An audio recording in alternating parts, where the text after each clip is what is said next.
Pag-usapan natin yung upgrade. So, ang upgrade po ay pwede po siya sa company natin, ina-allow siya in a span of 1 year. So, upon sign up po yan, from the day na na-encode ka, kailangan nakapag-upgrade ka within 1 year. So, sa 1 year na yon, 2 beses kang pwedeng mag-upgrade. Ilan daw po? Patype nga sa chat or comment sa mga nasa live.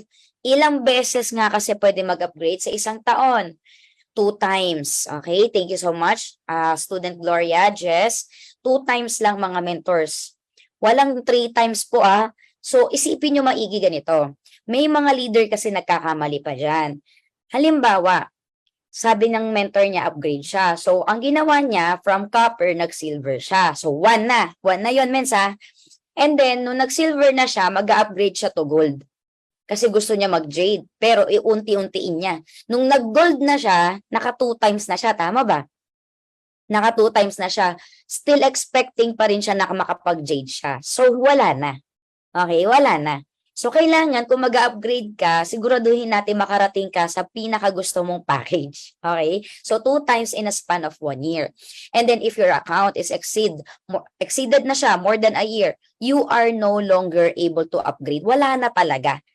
Unless, mentor disclaimer, mag-allow uli or mag-open yung company for old members na pwedeng mag-upgrade. Yun ang hindi natin control. So, wag mo na munang i-expect yon. And I don't want to set expectation sa part na yon. Kasi BODs lang may hawak ton. So, magkano ang upgrade? So, copper, mag-upgrade ka to bronze. Magkano dagdag? 5,600.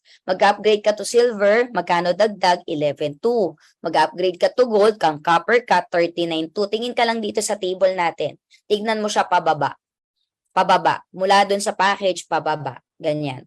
So, halimbawa naman, ikaw naman ay bronze. Yan, tignan mo na lang pababa. Yan, silver ka, tignan mo yung sa baba. Tapos, tignan mo, banggain mo dun sa left. Pag silver ka, mag-upgrade ka to gold, 28,000, mag-a-add ka. Pag platinum naman, 95,200, kung magkano difference. Pero tignan nyo pong maigi sa baba din ng copper, bronze, and silver, makikita mo dyan, yung associate package, pag nag-upgrade to jade, 198,800 pa din. Tama po yon. 198,800 pa din. Hindi po nabawas kung magkano yung binayad mo. Bakit? Kasi associate package po tayo. Ganun po ang rule ni IAM pag associate package. Hindi talaga siya ibabawas. 198,800 pa din. Yun nga lang, pag upgrade, mga kapatid, wala po siyang 50,000 free products na katulad ng kapag nagbayad ka ng Diretso Jade, mayroon kang 50K. So, wala pong ganon pag nag-a-upgrade. Sa Jade lang naman. And then, pag halimbawa gold naman, mag-upgrade ka to Jade. So, ito, meron na ako ditong i-explain sa inyo. Yan, kinig kayo dito. Gold package, mag-upgrade ka to Jade. Or sabihin natin to Platinum muna. 44,800 yung binayad mo, mag-upgrade ka to Platinum, 67,200 lang siya. Okay? Pagka mag-upgrade ka naman to Jade, diretso mo to Jade, 180,000. Platinum ka, mag-upgrade ka to Jade, 100K. Ganon. So now, meron ako i-share sa inyo. Marami ginagawa to. Napansin kasi talaga to ng mga members din. Okay? Example, ikaw ay naka-gold. Gusto mong mag-jade. Gold ka, gusto mong mag-jade. Kung hindi mo pa naman nagagamit yung upgrade mo na 2 times, pwede mo tong gawin, yung sasabihin ko. Ang gawin mo, kung naka-gold ka na, gold package ka dumiretso given na gold ka nagdiretso, hindi ka silver. Kasi kung silver ka, tapos nag-gold ka, nagamit mo na yung isang upgrade power mo. Diba? Isa na lang. So, hindi mo pwedeng gawin ito, sasabihin ko sa iyo. So, gold package, gusto mong mag-jade, gusto mong makatipid, kahit papano. Ito tip ko sa inyo. Gold package ka, mag-upgrade ka to platinum. Yun muna gawin mo. Okay, magkano yun? 67,200. 67,200, okay, dahil platinum ka na, mag-upgrade ka ngayon to jade. So, dumaan ka muna kay platinum. Bakit, Mentor Mitch? Kasi nga, 67,200 plus 100,000, magkano total? 167,200 lang siya. Okay? Di ba kapag nag-gold ka, nag-upgrade ka to jade, 180,000 pesos siya, mens. So, i-calculator ko lang 180,000 minus 167,200 nakatipid ka ng 12,800 dun sa binigay kong tip sa'yo.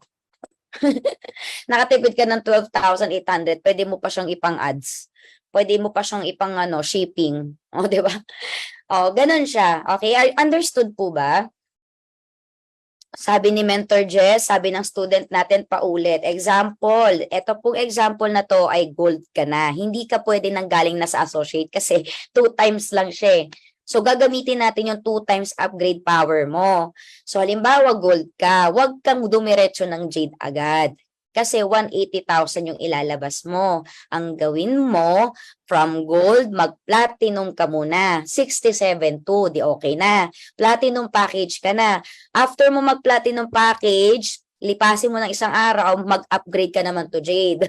Ganon. Dagdag ka ng 100, di 167 lang binayaran mo. Nakuha na po ba mga mes? Okay? Nakuha nyo na. Kasi pag gold ka, dumiretso ka to jade, 180,000 nga. Ganon siya.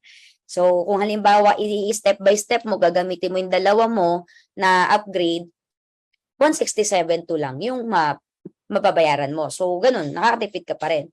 So, ganun. Okay, clear po tayo? Clear na? So, ganun po, no? Kung halimbawa lang naman na gold ka. So, again, depende kung saan ka nanggaling. Kasi kung silver ka, tapos magiging gold ka, tapos magpa-platinum, hindi na mag-a-apply sa'yo yung jade kasi naka 2 times ka na. So, dumiretso ka na nun, friend. Okay, clear tayo dito?